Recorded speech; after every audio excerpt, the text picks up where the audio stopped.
अपने टीम के अंदर प्लान न करने का क्या क्या नुकसान है, इसके बारे में आपसे जिक्र करना चाहूँगा। सबसे पहला नुकसान तो आपको ये होने वाला है कि आपकी जो भी डाउनलाइन है वो आपके अपलाइन से अटैच हो जाएगा और आप कुछ नहीं कर पाएंगे। ईजी वे में आपका अपलाइन सारे लोगों को कलेक्ट करेगा और आपकी व्यवस्था को उनके बराबर कर देगा। जैसे बाकी लोग वैसे आप हो जाएंगे। फिर आपको यूज करेगा इधर उधर ऐसे चीज़ों में जहाँ फिर आपको परेशानी होगी। आप उसके लिए एक नॉर्मल यूजर एलिमेंट बन के रह जाएंगे। आप ये सोचते हैं कि अपलाइन आपके लिए प्लान करेगा, आपके लिए भाग दौड़ करेगा, तो आप बचे रहेंगे, आपके खर्चे बचे रहेंगे। अपलाइन चूँकि कमा रहा है आपका, तो उसका फ़र्ज बनता है कि वो खर्च करे। तो ये आप बिल्कुल गलत सोचते हैं। अपलाइन अपना फ्यूचर बिल्ड कर रहा है और आप अपना फ्यूचर लॉस कर रहे हैं। एक्चुअल में ये होता है। आपका अपलाइन इसलिए आगे है क्योंकि वो प्लान करता है, मेहनत करता है, लोगों के बीच जाता है और काम करता है। उसके उलट आप कुछ नहीं करने वाले। आप अपलाइन के भरोसे ठीक उस परजीवी की तरह बैठे हुए हैं। जैसे आप समझ सकते हैं, ज़्यादा क्या बोलूं, आप परजीवी बन जाते हैं और आपका विकास संभव नहीं है। तो मैं तो ये बोलूँगा, आप आराम से प्लान करना सीख लीजिए। अगर नहीं लगता है आपको कि कर पाएंगे प्लान, तो आप उन लोगों के साथ प्लान करना शुरू करिए जिनको प्लान देने में आपको कोई रिस्क ना हो। 2-4 लोगों को प्लान करेंगे, सीख जाएंगे आप। थोड़ी थोड़ी गलतियां होंगी, फिर आप सुधार करेंगे, फिर आप ऐसे ऐसे आप अपना स्टैंडर्ड बढ़ाते जाइए। फिर एक दिन ऐसा होगा जल्द ही, मुश्किल 10 से 20 प्लान करने के बाद आप एक अच्छे प्लान करने वाले हो जाएंगे।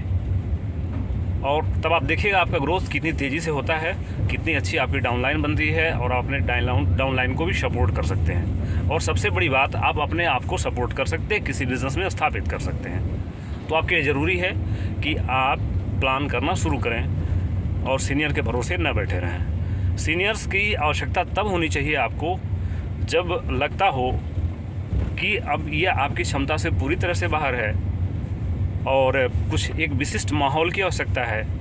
तब आप अपने सीनियर को बिल्कुल याद करिए, सीनियर आपके साथ खड़ा मिलेगा। क्योंकि सीनियर को भी लगता है कि मुझे डाउनलाइन को कब सहयोग करनी है, कब नहीं करनी है। आप अत्यधिक सीनियर को परेशान करेंगे, सीनियर आपको छोड़ छाड़ देगा, फिर आप जहाँ के तहाँ पड़े रहेंगे। यह एक दिक्कत की बात है, इससे आप बचिए। सीनियर्स को इरिटेट करने का कोशिश न करिए। आप अपने डाउनलाइन को फ़ोन करिए, उनके लिए आप खुद प्लान करने वाला बनिए। आप सोचिए खुद, जब आप अपने सीनियर से इतना ज़्यादा एक्सपेक्टेशन रखते हैं तो आपकी डाउनलाइन आपसे क्या एक्सपेक्टेशन रखती होगी, वो भी रखती होगी। आपकी डाउनलाइन तैयार कैसे होगी? आपका सीनियर प्लान करता है, इसलिए आप उसके साथ बहुत सारे लोग हैं। आप तो प्लान ही नहीं करते। जब आप प्लान नहीं करते तो आपके साथ कितने लोग आएंगे, आपका बिज़नेस कैसे बढ़ेगा आगे? इसके लिए ज़रूरी है कि आप प्लान करना सीखिए। मैं बार बार फोकस कर रहा हूँ कि आप प्लान करना सीखिए। दिन भर में 2-4 प्लान तो कर ही डालिए, तब तक जब तक आप प्लान देने में मैच्योर नहीं होते। वैसे एक बात बोलूँ, लाइफ टाइम कोई प्लान देने में मैच्योर नहीं होता। हमेशा कुछ ना कुछ कमी लगी रहती है। अगर उसी कमी के चक्कर में आप लगातार प्लान करना छोड़ रहे हैं तो ये आपका बहुत बड़ा मिस्टेक है। आप आगे बढ़िए। आप जहाँ कहीं भी मिस्टेक अपने आप में देखिएगा, उसको आगे सुधार करिएगा। आप लोगों से डिस्कस करेंगे, लोगों के सामने लोगों का क्वेश्चन सॉल्व करेंगे, लोगों का क्वेश्चन फेस करेंगे, तो आप मैच्योर होते चले जाएंगे। सिंपल सा सीधा सा प्लान करने का यही तरीका है और कुछ नहीं। आप ज़्यादा से ज़्यादा नॉलेज इकट्ठा करें, ज़्यादा से ज़्यादा मीटिंग, सेमिनार्स या फिर जो भी वर्चुअली जानकारी दी जा रही है उसको आप लीजिए सिस्टम के लिए। और सिस्टम की प्लानिंग अब अपने डाउनलाइन के लिए, अपनी टीम बिल्ड करने के लिए आप करना शुरू करिए।